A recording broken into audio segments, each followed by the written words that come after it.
London, 1803. The streets of Hammersmith were gripped with terror. A ghost, pale, shrouded in white, was said to stalk the alleys and churchyards after dark. It attacked without warning, choking the breath from its victims before vanishing into the night. Some believed it was the spirit of a restless suicide victim unable to find peace. Others whispered of a more sinister force at play, but this was no mere folktale. The fear was real, and it set in motion a tragic chain of events: an innocent man's death, a sensational murder trial, and a legal dilemma that would take nearly 180 years to resolve. Stay with me as we uncover the chilling tale of the Hammersmith Ghost, a story of superstition, mistaken identity, and one of the most extraordinary trials in British history. For months, the people of Hammersmith lived in fear. The so-called Hammersmith Ghost lurked in the darkness, waiting to pounce on unsuspecting victims. Some described it as a towering figure in a flowing white shroud, while others swore they had seen a ghastly creature with glassy, glowing eyes wrapped in the hide of a calf. Rumors spread quickly. Some said 2 women had died of sheer fright after encountering the ghost. A wagon driver claimed his horses bolted in terror at the sight of the specter, nearly killing the 16 passengers he carried. The most chilling account came from a local man named Thomas Groom.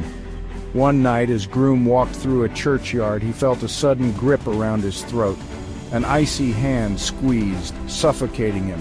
He fought back, his hands grasping at something, a cloth, a shroud. But before he could react, the figure disappeared into the shadows. Fear turned into panic. The people of Hammersmith refused to walk the streets alone at night. The ghost had to be stopped. And so, a group of men armed themselves, determined to rid their town of the phantom menace. Among them was 29-year-old Francis Smith, an excise officer who believed that whatever was haunting Hammersmith, it was no ghost at all. On the night of January 3rd, 1804, Francis Smith took to the streets with his firearm, a fowling piece loaded and ready. He wasn't the only one. Hammersmith was filled with men who no longer feared the specter but sought to hunt it down. That same night, 32-year-old plasterer Thomas Millwood left his parents' home after visiting with his sister. He was dressed in his usual work clothes, linen trousers, a waistcoat, and an apron, all stark white and freshly washed. His sister Anne watched as he disappeared down Black Lion Lane. She heard footsteps, and then a voice rang out in the night. "Damn you! Who are you? Speak or I'll shoot!" Before Thomas could react, a gunshot shattered the silence. Anne ran toward the sound. She found her brother lying on the ground, his face drenched in blood, a horrific wound to his jaw. She called his name, shaking and pleading for a response. But Thomas Millwood was already dead. Standing nearby, trembling in shock, was Francis Smith, the man who had just fired the fatal shot. The body was carried to the Black Lion Inn, where surgeon Mr. Flower examined it. The cause of death was clear: a single gunshot wound shattering the lower jaw and severing the spinal cord. Death had been instantaneous. Smith, visibly shaken, surrendered himself to the authorities. He insisted he had not meant to kill anyone. He truly believed he had encountered the Hammersmith Ghost. But just 2 days later, the truth emerged.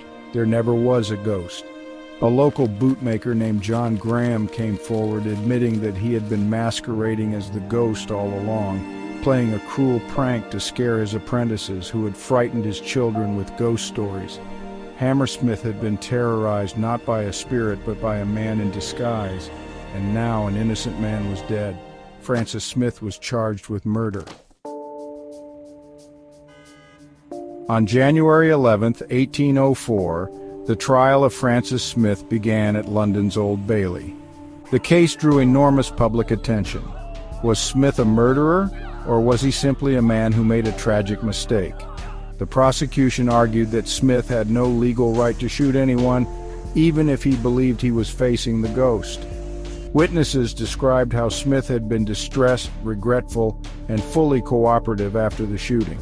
Smith's defense was simple: he had acted out of fear.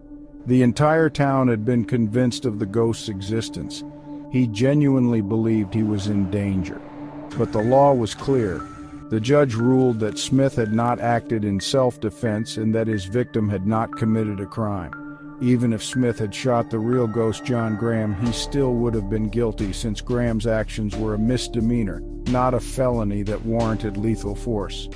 The jury, moved by Smith's remorse, tried to return a verdict of manslaughter, but the judge refused to accept it. By law, Smith could only be found guilty of murder or acquitted outright. The jury had no choice. They found Francis Smith guilty of murder. His sentence, death. Smith broke down in the courtroom. He fainted, crying uncontrollably as guards carried him away. But public outcry was swift. The people sympathized with Smith. He had not killed out of malice. He had acted in the grip of fear in a town consumed by hysteria. King George III took notice, and just hours after Smith's sentencing, his death penalty was commuted, first to life in prison, then to just 1 year of hard labor. And by July 14, 1804, Francis Smith was fully pardoned. The case of the Hammersmith Ghost left a lasting impact on British law. For nearly 180 years, it exposed a troubling legal flaw. Could someone be guilty of a crime if they acted on a mistaken belief?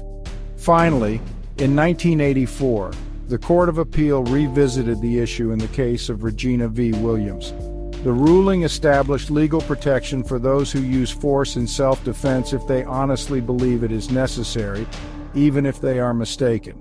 This principle is now enshrined in law, and it all started with a ghost hunt gone wrong. The Hammersmith ghost was never real, but its impact was.